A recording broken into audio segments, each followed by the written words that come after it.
Coming up today, count your blessings and set your boundaries. Expert advice for handling conflict and protecting your mental health around the Thanksgiving table.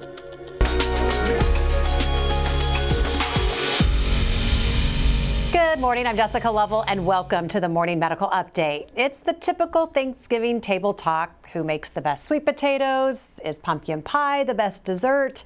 This year, though, is someone going to slide in a who did you vote for and why? Well, for many of us, the politics have become more and more personal than ever. And while the election is over, you may feel like you're walking on eggshells around those who voted differently. We went out and about and asked people if they plan to talk politics this Thanksgiving. No, not with family. If we're among friends, generally yes, or it'll come up. Yeah, I think that there's been people that have said they want to set boundaries. They don't want to go near that. And I personally don't think that's healthy, because I think people need to be able to express themselves and vent and try to work through the situations. We don't have a rule or anything. If it pops up, then we'll talk about it. But other than that, it's not nothing that's a main agenda that we talk about. We usually just talk about family business. But I know it's going to be some talk about it. Why is that? Because they already been talking about it. There's separate political views, and it's sort of a mutual respect to just, leave it alone. It's a time to be together and show that you love one another and give thanks. It's not a time to argue or have debates about opposing opinions. We accept and move on and kind of avoid those topics in some sense, but also if they come up, we listen and understand and hear each other's viewpoints and sometimes agree to disagree, which I think is totally okay. There's going to be differing opinions, but luckily my family all just, no one's really trying to start a fight, so we can kind of agree to disagree and then move on. It's going to be lovely. We are going to get together as one and join together. Perfect. The election is technically behind us, but those strong personal feelings don't just go away for everyone. Joining us to discuss this are Drs. Jessica Hamilton and Greg Nawalnik. Both are psychologists here at the University of Kansas Health System. Dr. Nawalnik, this has been a repeated theme for the past few elections, as we know. On one hand, people want to gather and be grateful and thankful. You heard a lot of that in the video piece. Yeah. But on the other hand, some people are not happy. There's a lot of animosity, not just post-election, but even just leading up to the election. So I'm going to ask you, how do we cope? And that's a big question. So give us some tools and tactics. So number one, I've been telling a lot of my patients, because I will admit that in the 2 weeks following the election, I would say around 90% of my sessions have focused in some capacity on the election results. So what I've been trying to explain to them is, if you were on the winning side, then that's great for you, and have those feelings, celebrate it, maybe keep it inside of you, talk to like-minded people about that. But when you have friends or family that were opposing, try to be gracious about it, because remember that just as invested as you were, people on the other side were equally invested and are now very disappointed. And so I think that the biggest challenge here is doubling down on just being you and be the best version of yourself, and try to carry that forward. And if you don't like the way that politics looks and being too nasty and too ugly, then don't try to invite that into your life. Try to find that more positive space where we can engage in constructive discourse around it. And it's unfortunate, because you did use the term, if you were on the winning side. And it's unfortunate because not until of late have we felt like there's the winners and the losers, and it feels very divisive. We hear the word anxiety a lot that gets tossed around, but what about this kind of topical anxiety when you're going to be around other people, you're trying to avoid them, and now here's the holidays, it's really hard to avoid. What are some of those symptoms that you might be experiencing, kind of this situational anxiety? Well, there's always, I think, a certain amount of anxiety around the holidays, because, for adults, especially for parents, you straddle this line between being a parent and an adult in your own home, but then around the holidays you come back to your family of origin where you are still kind of pulled back into being a child. So you're dancing this line where there's a certain amount of respect that you want to have, and you want everything to be just right. Everybody says, I want to be perfect. And while there is no such thing as perfect, I think that what the anxiety looks like is that sort of chaotic sense that everything is swirling around you. You feel that kind of tightness in your chest. heart rate rushing, that kind of sick to your stomach feeling that you get. I think everybody knows what anxiety and how nerves feel. And I think that getting ready for the Thanksgiving dinner, if when you think about it, you get an immediate sinking feeling where you're just like, ooh, that's anxiety. Not good. Well, and it's really important, though, you said that, the dynamic shifts. I mean, when you're kind of queen of your own castle, and then here come the, I grew up with my great aunts and my grandma, and everybody comes in, and kind of the dynamic of who you are in the family shifts. Yep. So it's definitely interesting trying to navigate that. And Dr. Hamilton, I mean, we've heard these stories, politics impacting dating, marriages, families. What's your advice for family members when a political argument starts, or you think you're going down that path? Well, I always say, first, think about why you're going to that family event, because in advance. I have patients right now who have anticipatory anxiety because they know that their political alignment is not in agreement with others in their family. And so there's that anticipation of how am I going to handle that, and the avoidance of wanting to not even go, possibly. I think that I go back to what your values are, and that is you're going to spend time with your family, and the aim is to have a time together with positive interactions for the entire family. So you get to spend time with your great aunt and your grandma that you don't see all the time, right? Where it's more about spending time and focusing on those things and those stories and the history, and finding those things that bring you together to focus on, rather than the things that are going to be pulling you apart. Feeling like you have to take a stand. I think that's it. You go into, maybe social settings or work settings, you feel like you got to stand up for what you believe in. And you're saying when it comes to family, you got to try to separate it. And I'll be really honest, and I'm throwing my sister under the bus. Hopefully she's at work by now. But she has said this year, she goes, I'm not doing it. I'm not going. Tomorrow we're having our big family, extended family. And she said, I'm not going to go and be around those people. So now we have these people and those people. And I said, part of me said, I get it. But then I lean on the side of where you said, I was like, can you just give it a couple of hours, table it, and just see the good? Because there's a lot there. Yeah. But it's tough. That guy mentioned in the piece, hey, set boundaries. And you were like, good. And then he goes, but I don't think that's a great idea to set boundaries. Clearly you do. What boundaries can we set in place when we want to try and have civil conversations? I want to hear from both of you. I mean, I think that you can only set boundaries with yourself. You can attempt to set a boundary with the family and have that education and commentary beforehand. You can also try to plan for topics if you're hosting of let's redirect things back to, family vacation that we're planning, or the, what happened 2 years ago at Christmas, or something funny from way back when, right? So setting an agenda, if you will, or activities like Monopoly or whatever that activity might be. The other thing is just then going back to yourself and saying I don't have to participate in those conversations if I don't want to. I can excuse myself. I can just be there. And if you want to engage, I would say engaging in a way that is true to the kind of person that you want to be. Are you wanting to be right as far as politics go, or do you want to be understanding and recognize that there's a difference and be respectful? So just kind of thinking about it from that point of view. Dr. Hamilton, that's the perfect world. That sounds like such a great idea. It's tough. I was sitting there listening going, okay, I get that. Do you want to be right, or do you want to be good? I don't know. I haven't decided yet, but what do you think? What are some boundaries? Well, so I think that there's a couple ways to think about this, which is that if it does tend to go that way, I mean, like Dr. Hamilton said, that if you come together for the holidays, the most valuable part of that is looking around the table and seeing everybody there exactly as they are this year, because they will never be that way again. Kids are going to get older. Grandparents may not be with us next year. Yeah. You never know. So do you want to look back on this Thanksgiving and think it was such a nice, lovely family time together and a great meal? Or do you want to remember, I burned her with that comment. When I said that, she felt it. I was right. I got it. That's just.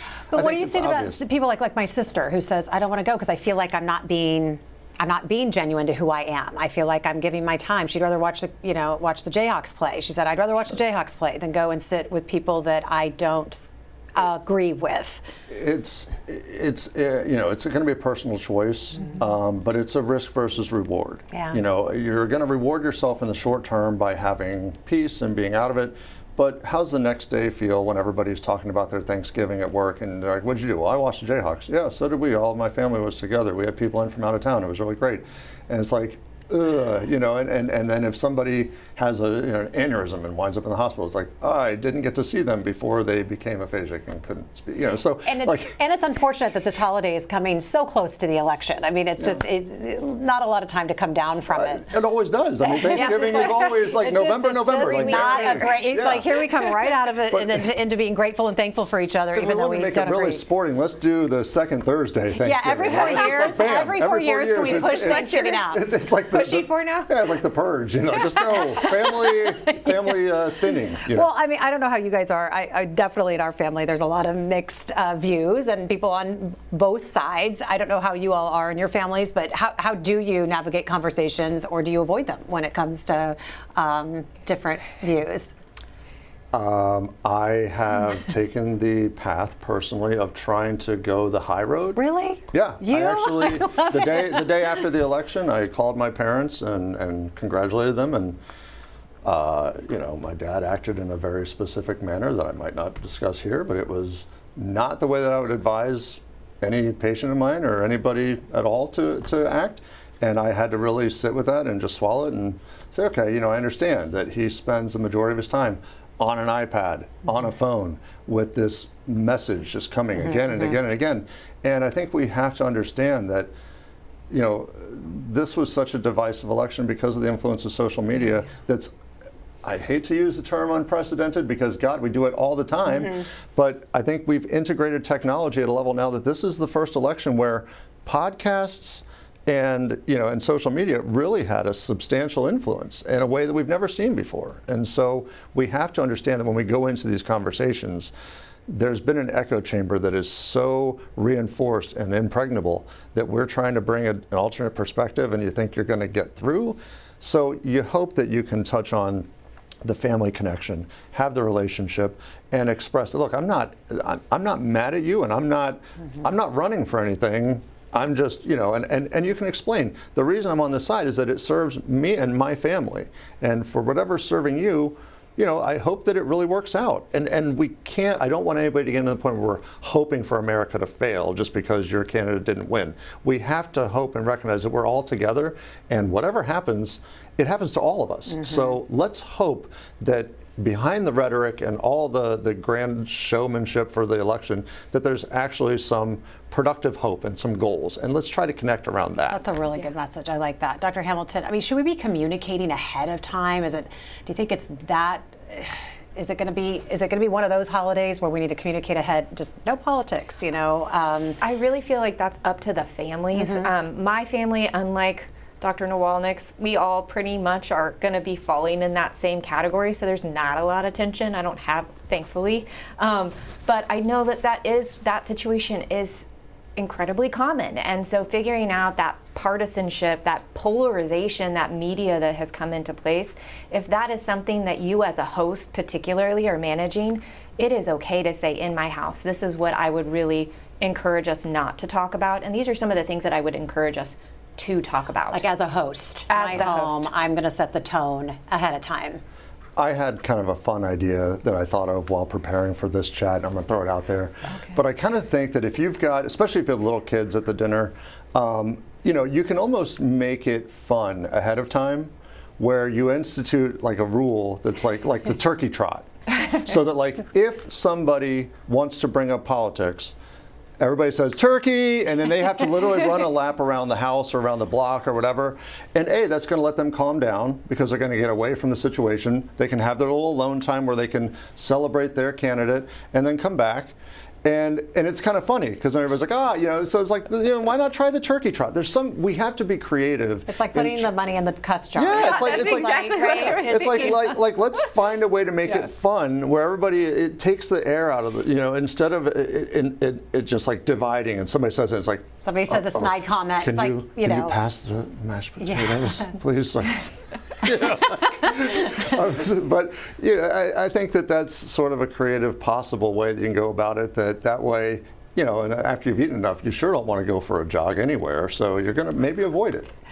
Well, and Dr. Hamilton, but what do you think is driving these deep, deep emotions? And Dr. Nawalnik, you mentioned it, you got into it, but I'd like to hear just what you're thinking about as far as there are some people who can go, you know what, I'm going to set this aside, and do right by the holiday. But some people just really are struggling. You said a lot of your clients and patients come in and really are struggling, and so again, because it's different. Let's just be honest, it's different this time. So. So what do you think? What advice do you have for people like that who are struggling in that area? Well, I think a lot of it has to do with some of the social media and how much they've consumed, and then the investment that they have made, both from their time as well as their opinion and their value and whatever their political alignment might be. And so then you have disappointment and or you have victory, and it's almost like sportsmanship that comes down into play of like, how can we figure out how to be good sports and appreciate one another? I mean, we teach our kids this. Why are we not displaying that as adults? I have the same thing that Dr. Nawalnik has with a lot of our patients are struggling for a lot of different reasons. And figuring out really how to support them and what might be grief because of how they interpret the election results, and or helping them identify how they can be supportive and or excited and celebratory if that's the side that they were on, in a respectful way. Yeah, it's like people just crashed. Like you said, they come up this high, real high, and now it's a real, real low. Be sure to ask your questions. You may have some. You can use the chat on YouTube or Facebook. You can email the Medical News Network. The information is there on your screen. Have you heard about people wanting to end relationships with family and friends? Hard to imagine, it's hard to imagine, but I know this has been swirling around for some people. What kind of advice and conversations are you having with those folks? I mean, I think that related to politics, it's really hard for us to say, oh, you definitely shouldn't end a relationship, or I think it comes back to like refocusing and saying like, this isn't about politics necessarily, it's about your values.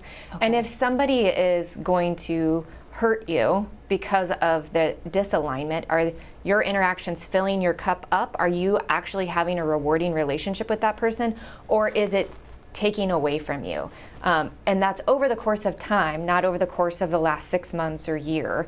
Like looking at the dynamics of that relationship. And relationships are fluid. Like how many of us still have best friends from high school? I have one or two. Sorry, Emily. Want to make sure that She was the one. That's true. I just totally called myself out. Yep. Emily, we're all friends. Yeah, that's all right. So anyway, I'm just saying, they all transition over time. So it may be that you need to take a step away, but don't close the door, because in 6 months, in 2 years, when something else happens, perspectives change. What our views can change, and how we want to spend time, and the value of family can change too. What do you think? I mean, I think that it's just about the relationship ending. Yeah, and just ending relationships over politics. I mean, I think that if you're considering ending the relationship because of the politics, it's probably less about the politics and more about personality attributes and the way that they've gone about. Because those things were always politics. there before Correct. the election. Yeah. This is just more of a black and white way of looking at it. But I think that with the division, that if you've got two different relationship partners, their algorithms can be diametrically opposed. And I think it's important to recognize, like, hey, what if we took a break from social media and tried to give this another go? Yeah. Could that maybe help us actually reconnect as two people instead of two algorithms that are mutually exclusive and divisive? And so much of it is being communicated through social media, messages on Facebook, using text, like not having face-to-face interactions, and like being able to like reciprocate respect between one another. It's a lot easier to say something nasty in a text or email or social media than it is in a face-to-face conversation. And that's the thing. For a lot of people that have engaged in their political discourse online, it's important to recognize that that is a different vehicle than the Thanksgiving dinner table. And if you try to talk or communicate at your dinner table the way you're doing it online. If you're one of those little snipers that just wants to nail you with something, cry. Like, let's not do that. Can we rise up? Can we try to be better? Because ultimately, we are all on the same team. Like, we have to kind of think about policy and stuff is the play that we're running, but we're all on the same team. So do we want to tear everything down because we're trying a different offense? Do you think Thanksgiving and that time could be a good time to seek to kind of understand where people are coming from? There's maybe a different tone in the room. You're trying to be grateful. Do you think it's a good time? It can be, with alcohol being limited. Got it. I'm Yeah, just going to that's put fair. that straight out there because. Well, one gentleman in the piece said, he's like, hey, we think it's respectful to hear each other's opinions and thoughts. And I mean, I'm sure some families can do that constructively, but what would your advice be for opening up that can of worms? Yeah, any substances needs to be managed. Limited. Also, Yeah. coming in, recognizing that all of us at the holiday season can have a higher level of stress, and so managing yourself. And I think if you're going to engage in those conversations, being able to validate the other side of it by even saying, it sounds like this is something that's important to you. Thank you for sharing that. I may not have that same opinion, and that's okay. And if you don't feel like you can handle that, then don't engage in that conversation. Yeah. And similarly, I think snack before you go over. And what I mean by that is, like, if you're going into a Thanksgiving that starts at 4 and you eat at like 11 for something, or maybe 12, that's 4 hours. You're going to be pretty hungry when you get there. So you're hangry. And you're hangry, yeah. And hanger is a real thing.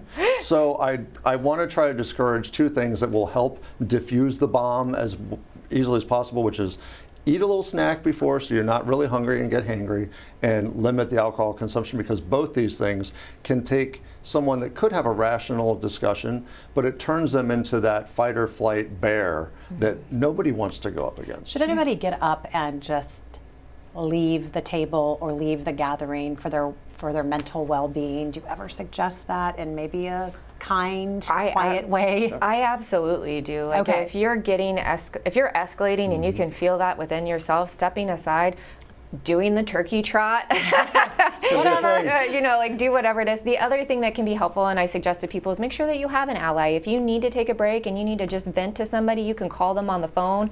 Know that you have that friend, like phone a friend situation, to just vent, de-escalate, and then come back. Exercise is another great strategy.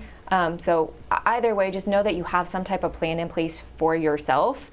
It can help you also going in, because you have a little bit more security in knowing that there's a plan. And I would like to think that, and I want to talk about kids, because we all have young kids, and you'd like to think that they're kind of the buffer. A lot of these conversations can be pretty nasty or hateful, and lots of different ages involved. How do we have these conversations with kids around, or how do we diffuse that when the kids are around? I would honestly try not to. Yeah. And I also think that kids want to be part of stuff, and so they have likely overheard a lot of political talk. Yeah. So sometimes they may be the loose cannon. Yeah. They might be the one at the table that says, Yeah. America's so great. I'm so great. I'm grateful for Trump or whatever. And then somebody's like, Jimmy, we talked about this too. Right. So they might accidentally dive in, and then that's where the turkey trot's fun. It's like, Timmy, trot. And if I had a diver every time I hear my kids go and hang out with my mother, and then they come back over and go, Mom, why does Grandma hate so and so? And I'm just like left. It's like I'd rather my kids ask me where babies come from than Mom, why? It's like I don't know how to explain why Grandma hates some random person she's never met. I don't know. And so how do we help our kids not? Because I always say these are the adults that are going to eventually be sitting around this Thanksgiving table, and you're setting the example. Well, I think you're speaking to what a lot of concern around the campaign was that a lot of the things that were being said out loud in the campaign were things that we would discourage our kids from ever saying or acting like. Right. And so I think that maybe the kids can be the lens through which we really need to consider how we talk about this stuff, just in general. So. Yeah, I totally agree. I mean, mine are a little bit older, and they did an election at the middle school, and Yep, they do that. And my kids had opposing sides, and I was like, "What is happening? Nobody is communicating this to you." So we've had to have like some conversations about why is it that you were doing this or thinking this way? And friends and social media and who they hang out with at school. I mean, like, so it's not just adults, like kids, and then their parents all come back. It's all a thing. And so then it can also be an opportunity for good conversations, even though it's uncomfortable and you would rather talk about how babies were made. Still can be a really good opportunity of doing some basic education on topics that we may not have otherwise had about being respectful, and that people have different thoughts and opinions, and you know, to learn, ask questions and learn why somebody feels the way they do. Let's see what our audience wants to know this morning, shall we? Let's just jump right into this. You'll love this one. Alexis says, my dad always said, quote, do you want to figure out a way to get through this, or do you want to die alone? So that's kind of the way, like, do you want to do this, or do you want to like run your entire family out of town, right? So I think that goes to like that idea of like, why are we coming to Thanksgiving? Do you want to be right and divisive and try to change other people's opinions? Or do you want to have a family? Do you want to have your support group, and figuring out that it's okay to have differing opinions? Well, exactly. I mean, families are families. They are who they are. And it's not like you're picking them. They are who they are. And all across town, everybody's got someone at the table that, you know, that they're struggling with. So it is what it is. Okay, Nate says, how do we handle situations when we have loved ones who feel it's more about morals and less about politics? You mentioned that a little bit, but dive back into that a bit. I mean, I feel like when you think about politics, a lot of the things that were being communicated through the media were also secondarily related to values that people hold. So it can get really emotionally eliciting, if that makes sense. Like, we can become very ingrained in those opinions because they're so important to us, where politics are not supposed to be our value system. Right. And so there is a difference, but we can get really protective of our values and want to stand up for them. And that makes it really difficult for us to be understanding of other people's opinions and politics. And sorry if I can jump in, along that line, a little psychoeducation around our brain and how it works. When we get nervous, when we get upset, or when we get angry, our prefrontal cortex, the front part of our brain, the part that makes us adults, goes offline. Yeah. And so what we lose in that is the ability, some really key abilities to have these discussions. Emotion regulation, impulse control, delayed gratification, linking behaviors with consequences. When those things come off the table, we're in a really precarious space. And so the way to get that back on board is take a good deep breath, which is diaphragmatic breathing, a good deep breath where your belly goes out. I know it's 2024, we're all beautiful babies, we don't have bellies, but let your stomach go out. That lets you know you're getting a good oxygenated breath. Hold your breath for a 4 or 5 count, slowly exhale. So anytime somebody says something that triggers you and you feel that, just take a deep breath before you respond and think about what's gonna come out of what I'm about to say. Jeremy says, I think people tend to wrap their politics up as if it's part of their identity. And that's a very good way of putting it. But as their core, they're just topics and then opinions on what to do about those topics. But the people we love are still the same people they were before this election, and trying to kind of see it in a different light. Joellen wants to know just how much pressure this can put on a host. I mean, and just what, I mean, I know when I'm hosting something, I'm off the charts anyway on the best day of the year, let alone on a day where you've got all these people coming and you got politics. Yeah. Any suggestions? Self-care, leading up and during. I know myself as a host, I know that I have to be very thoughtful at how much I'm doing each day in preparation. I can't just expect it all to happen naturally. So planning ahead, communicating things ahead. If you're going to set boundaries, create the games, have the activities. Deflect, distractions. Know how, like in advance, like know that you have a game plan. Don't go in unprepared. And wine is not adaptive coping. It's just not. So like if you're making the turkey and a little wine for the stuff and a little wine for me. Okay. I'll write that down. That's a good suggestion for my sister. Try to keep that at a minimum. Down, Jill wants to know, how do you solve the stress around the election impacting people who are sick or are fighting some type of illness? I mean, it's just like compacting stress on top of stress. And So for my patients, I think that some of it comes back to, because I work with complex medical patients, right, with lots of different types of health issues, and one of the things that they have a lot of concerns about is insurance and what their coverages are going to be and how things may or may not change. And so they have a lot of anticipatory anxiety that is just compounding the political stress, as well as compounding their medical conditions, because it actually can impact their health. Stress is not a great thing for any type of medical condition. It impacts our cortisol level, it impacts our autoimmune response, and it can actually have negative impacts. So if you are dealing with those types of things, removing politics to the best of your ability, or figuring out the balance that you can ingest. So I always talk about, like, if you're spending 2 hours watching a news show, is that healthy time for you? Right? Like, maybe it's a 10-minute read of an article, or 30 minutes, or figuring that balance out for you, as well as engaging in other behaviors that are going to be healthy and decrease the stress that you are carrying on a day-to-day basis. Well, and it's also a good time to realize that people are going through other things. And when we get around the Thanksgiving table, sometimes it's like, I know it's been a lot, we all kind of have this common ground of frustration and heightened anxiety, but what's going on with you? You know, there's so many other things that people have going on that need to be asked about and cared about and supported. And maybe we kind of take that surface election politics and go a little deeper and check in on each other, especially when it comes to mental health. What do you think the biggest takeaway today? You know, it's going to be a week, you know, of getting together with family. What do you want people to really, really hone in on?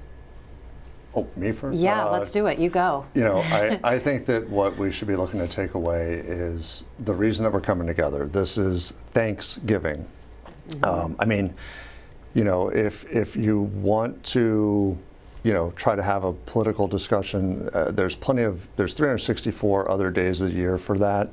Let's try to keep it above the ground and recognize that there's a reason we come together, and it's to be grateful, to think about what are the things that are the blessings in our life, and hopefully it's the people at the table and the food that we have to eat, and that there's no need to talk about how much the turkey cost this year, that there's no need to get into, well, you didn't make this year. You know, let's try to find what we actually have, find the common ground, come together in the spirit of love and connection, and you know, also maybe take a little moment to be grateful to the indigenous people that are the sole reason that we are still able to be in this great land. And a moment of thought and gratitude and you know, connection, if your spiritual prayer, you know, coming together and letting people go around the table and knowing that some people get really anxious about having to say. So, you know, people like, what are you thankful for? Maybe just say, you know what, as a host or hostess, I'd love everybody to put in your mind what's something you're grateful for, and then if you're willing to share or comfortable sharing, you can let us know. That way you're not putting anybody to single them out and creating more anxiety. So we want to try to make this as light, as fun, and as loving as we can. And it's one day. I like what you're saying. There's plenty of other days to have for conflict. Let's have one day where we're just grateful. With all due respect to dentists, like a dental visit is a time-limited situation. You just sit through it and you get it done and you get out. Same Thanksgiving. Just get in and get out, and try to find some sort of peace about it. Dr. Hamilton, what do you want people to really? I mean, I would away? echo everything that Dr. Nawalnik just said. I mean, the idea is Thanksgiving, so giving thanks for and finding those positives rather than looking for those negatives, and just having that mindset, being able to share that time and appreciate the people that you have in your circle, right? The people that you are joining with, your family. And finding those things that you can look forward to with them, rather than the things that may separate you. Really great discussion. Thank you. Have a good holiday. Turkey trot. Turkey trot, baby. I love it. I love it. All right. Thanks for being with us today. Thanks to our viewers. We hope you have a great weekend. We'll see you back here on Monday. Coming up Monday on the Morning Medical Update. Millions are eligible for this cancer screening, but only a fraction take advantage. Why not catch lung cancer early and increase the odds of survival? I'm Jessica Lovell on the next Morning Medical Update. Meet someone who did not meet the guidelines, but is glad she insisted on a low-dose lung scan. Monday at 8. Subscribe to our Morning Medical Update and Open Mics with Dr. Stites podcast. Now, everywhere podcasts are available.